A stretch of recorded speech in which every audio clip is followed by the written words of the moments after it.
Buenas tardes, bienvenidos al canal Aprendemos de Todo. En este video vamos a ver del libro Gestionar una escuela con aulas heterogéneas, el capítulo número 4, los espacios heterogéneos de Rebeca Anijovic. Recuerden que lo que realizo es un resumen que voy explicando y relacionando conceptos de educación, ¿sí? Vamos a comenzar con la introducción,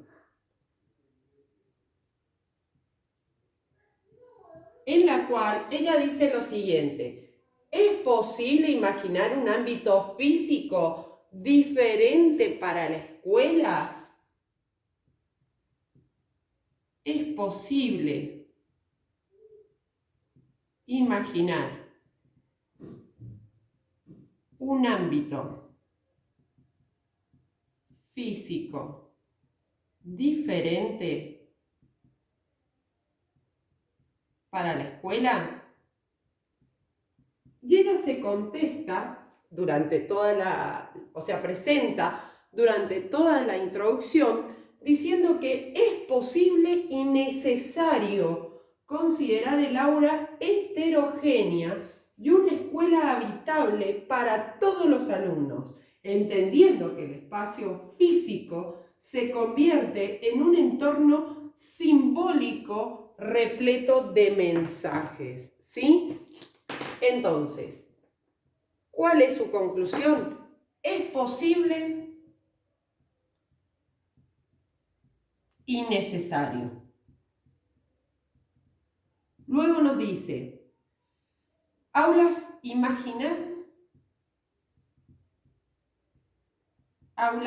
heterogéneas. A ver, recordemos, ¿sí?, que siempre se ha visto el aula, mejor dicho, no siempre, en la antigüedad se veía el aula como algo homogéneo, ¿sí? Todos los alumnos sentaditos en un banco, calladitos, cada uno en su posición, nadie conversa, nadie interactúa. Entonces ella dice, esto ya no más, imaginemos otro tipo de aulas que es la real, ¿sí? Ya no existen esas aulas homogéneas. Entonces, imaginar aulas heterogéneas, una escuela habitable para todos, entendiendo el espacio físico como un entorno simbólico. Espacio físico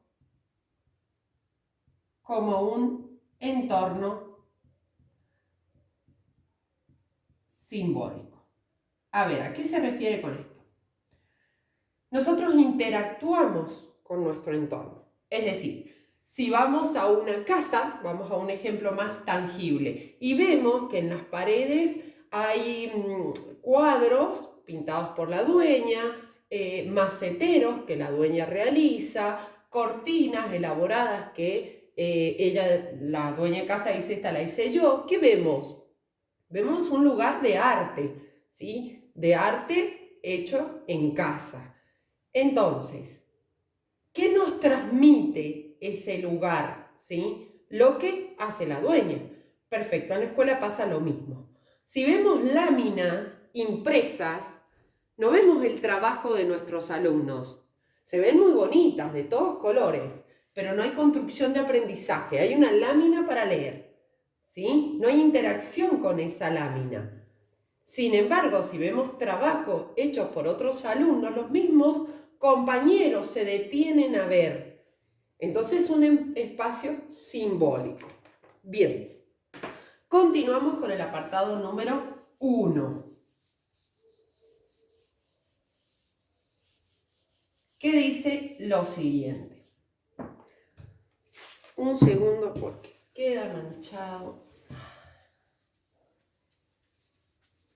Está. Bien. Dice, la escuela en contexto.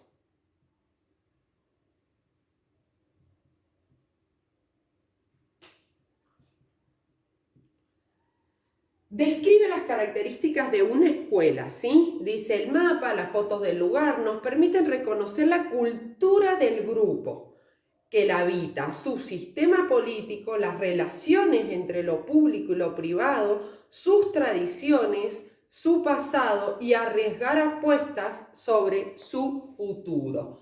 Es decir, que las paredes de una escuela, lo que está colgado, ¿verdad? No la pared, sino lo que se plasma, nos permite reconocer la cultura,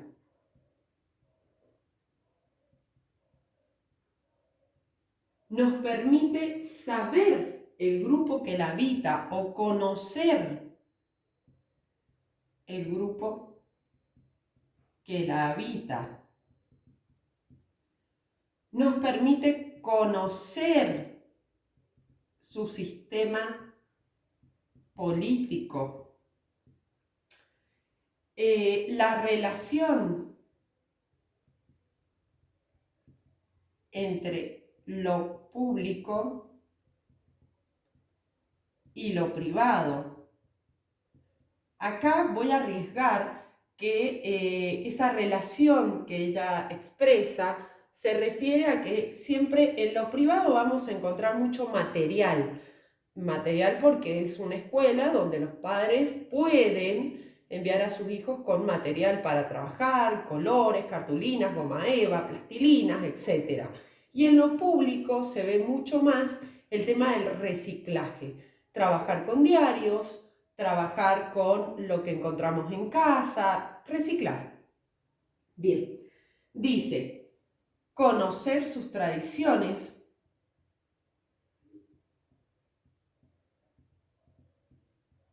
Y aquí hay algo muy importante, conocer su pasado y arriesgar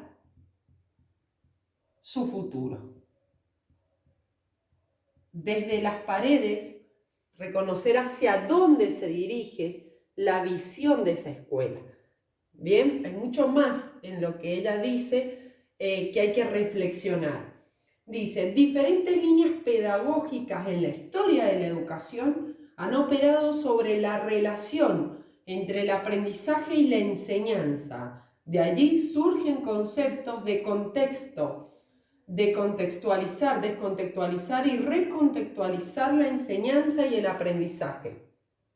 Y acá recordemos el triángulo pedagógico, que decimos que está el alumno, el docente y el contenido.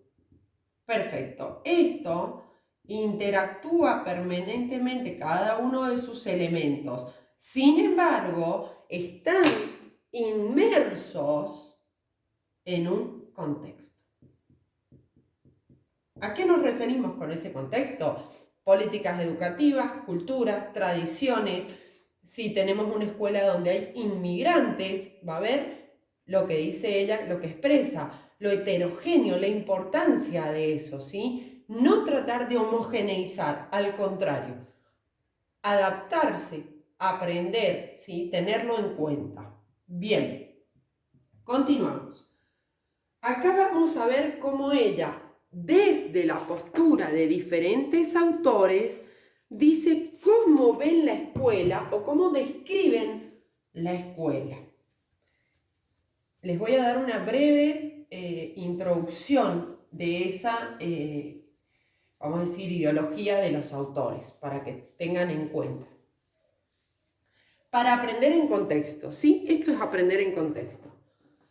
Dice, ¿cómo ve la escuela nueva? Valga la redundancia. Dice, el espacio escolar debía situarse en el campo e incluir el internado. Entonces, escuela en el campo e incluir el internado. Recordemos que la escuela nueva es un movimiento que se da en la reforma de una educación transmisionista, donde el alumno tenía que ser pasivo y el docente lo único que hacía era transmitir un conocimiento. Entonces, el alumno aprendía, el docente enseñaba y el contenido era enseñado. No había interacción, ¿sí? La flecha hacia abajo. El alumno no interactuaba con otros tampoco. No, solo se transmitía un conocimiento. Esto no va más, dice la escuela nueva. Necesitamos un alumno participativo, necesitamos un alumno activo, necesitamos que interactúe. Recordemos que nacen un montón de ideologías constructivistas. Bien, continuamos. De Crowley. ¿Qué nos va a decir cómo tiene que ser la escuela? Primero recordemos que él habla de descubrir las necesidades del niño y permitir conocer sus intereses. Otra vez vemos las ideas de escuela nueva. El alumno activo, el docente tiene que ver qué necesita aprender, qué interés tiene. Y ahí estamos hablando de motivación. ¿Qué nos dice Crowley?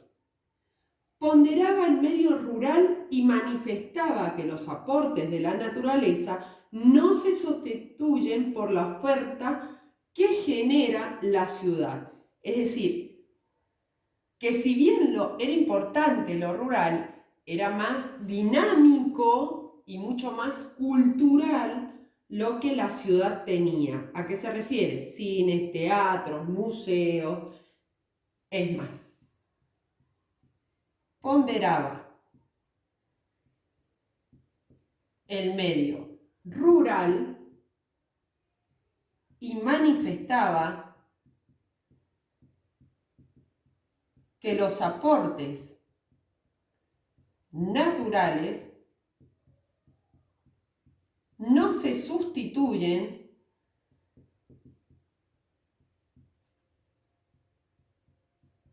por la oferta que genera la ciudad. Bien, otro de los autores o corrientes ideológicas es Rousseau o Rousseau. Se lee Rousseau. Recordemos cuál era la postura de él. Decía que la educación debía estar centrada en el niño y que es importante estimular el deseo de aprender. Otra vez vemos motivación, alumno activo, y decía volver a unir la naturaleza y humanidad. Volver a unir la naturaleza y humanidad. Recordemos, antes de estas corrientes, la escuela era un lugar totalmente cerrado, donde había un montón de personas que aprendían y un docente que enseñaba. Y esto se encontraba como fuera del contexto, era una institución aislada, donde se iba a aprender. Hoy en día los proyectos educativos y todo lo que se hace en la escuela tiende a abrirse a la comunidad, ¿sí? Que tiene interna y externa. La interna sería la comunidad de padres, los centros de salud que hay cerca, las farmacias, las municipalidades, etc. Antes la escuela era cerrada, por eso él dice volver a unir, o sea, abrir la escuela. Otra corriente, Vygotsky. Recordemos la teoría sociohistórica de Vygotsky, que él expone que el niño aprende en interacción con otros. Esos otros pueden ser el docente, sus padres, sus compañeros, pero le da mucho valor a la interacción social que tiene el niño para aprender. Y él dice, para quien los procesos educativos llevan implícita la contradicción entre lo natural y lo histórico, lo primitivo y lo cultural, ¿sí? Miren la importancia que le da a importancia a lo histórico y lo cultural. Bien.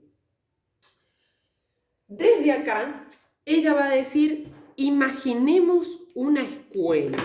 Y va a describir como una escuela, le vamos a decir ideal, no utópica, porque existe.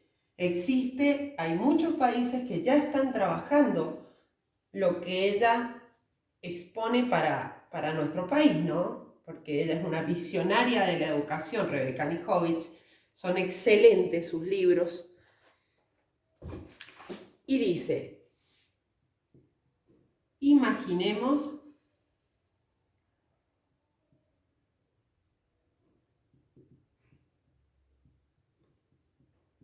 una escuela.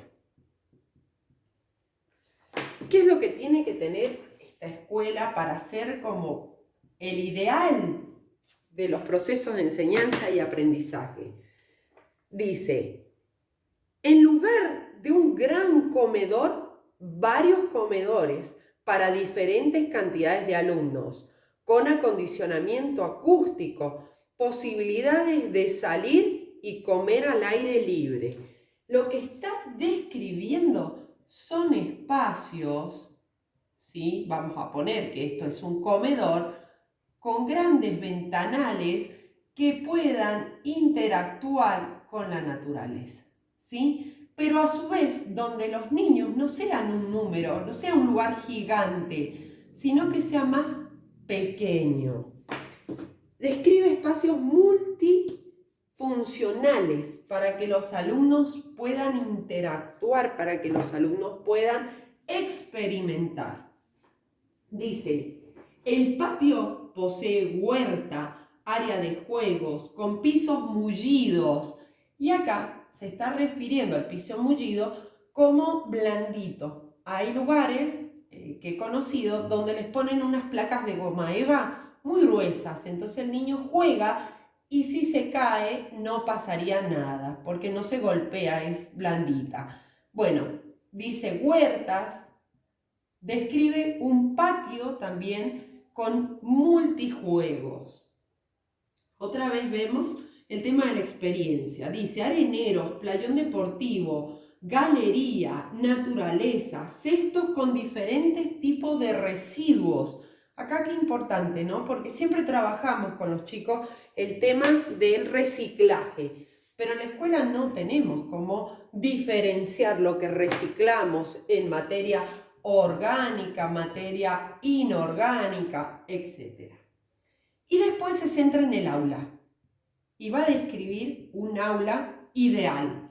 Y dice, debe tener grandes ventanales que estimulen la visión, en los muros laterales grandes pizarrones y cartelera, paredes que hablen con excelente iluminación. ¿Sí? ¿Cómo en ese aula que ella está describiendo, nos dice pizarrones, paredes que hablen qué, que expresen qué, la construcción de aprendizajes. ¿Sí? Como les decía al principio, cuando el alumno plasma su trabajo o se puede ver lo que el niño está trabajando, desde el principio de su trabajo hasta el final, que es la presentación. Bueno, vamos a continuar ahora con el apartado siguiente. Entonces les decía, escuelas ideales, sí. Y escuelas utópicas no, porque ya existen. En Irlanda existen este tipo de escuelas con también cantidad de alumnos menores que permiten todo tipo de trabajos más dinámicos, ¿no? Bien. Dice, el entorno educativo. Los pasillos y las paredes interactivas. Los pasillos y las paredes interactivas. Vamos a ver en este apartado que ella va a describir, ¿sí?, dos tipos de escuelas urbanas. Dice clasificar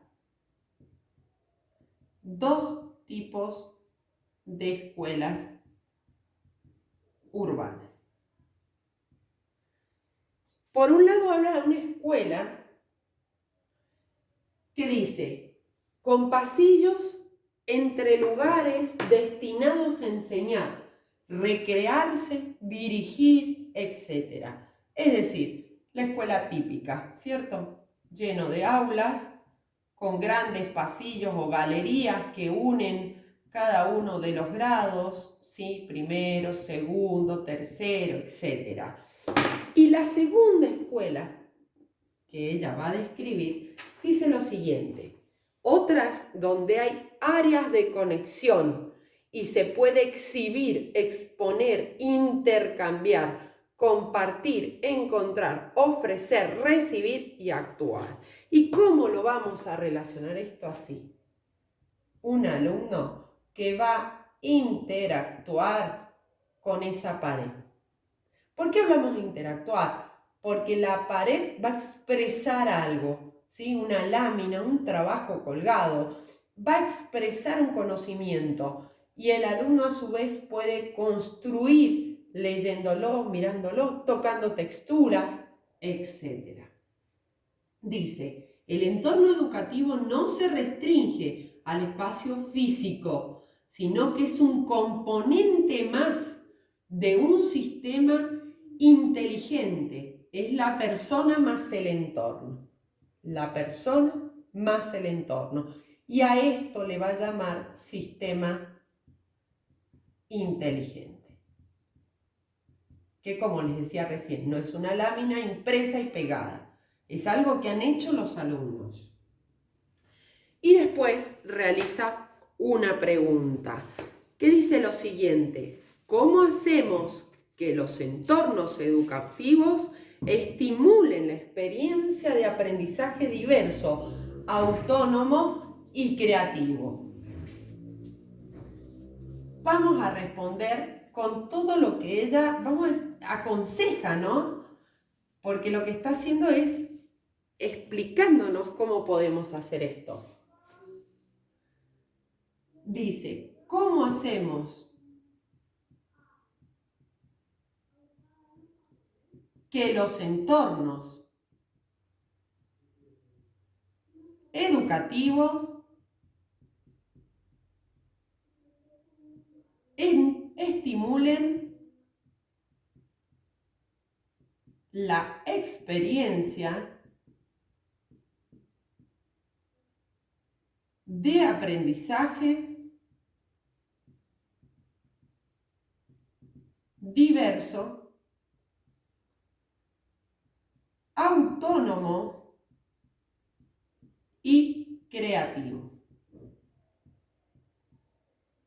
Dice, con paredes interactivas que cumplen una función que trasciende la comunicación y se convierten en espacios de trabajo. Entonces, paredes interactivas, que era lo que les explicaba recién entre el niño y la pared.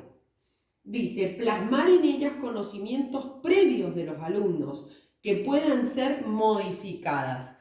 Es decir, ver el trabajo del alumno que se va desarrollando desde sus conocimientos previos hacia el cierre de un trabajo o la presentación, ¿sí? Entonces, desde los conocimientos previos vamos a poner a los nuevos conocimientos.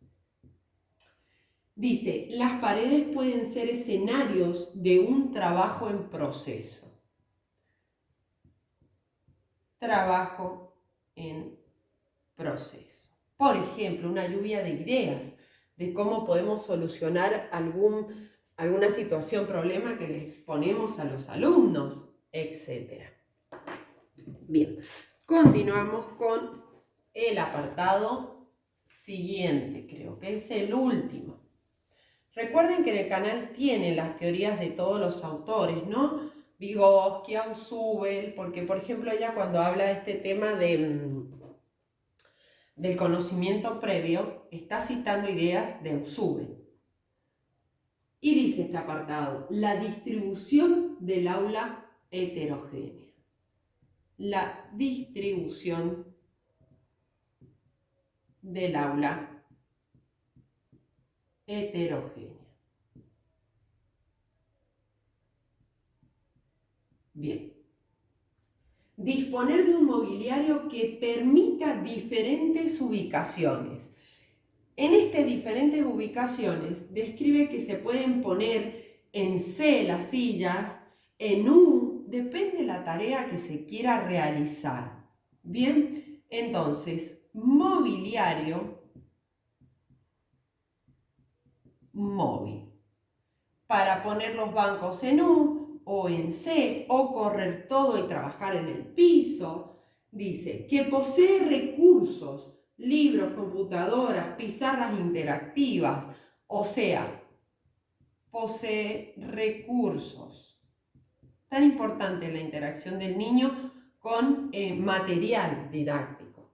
El entorno adquiere protagonismo, ¿sí? Y acá vemos esto que decía Piaget. El alumno aprende en interacción con el objeto.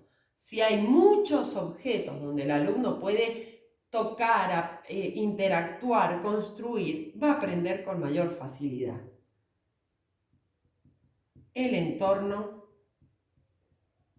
adquiere protagonismo.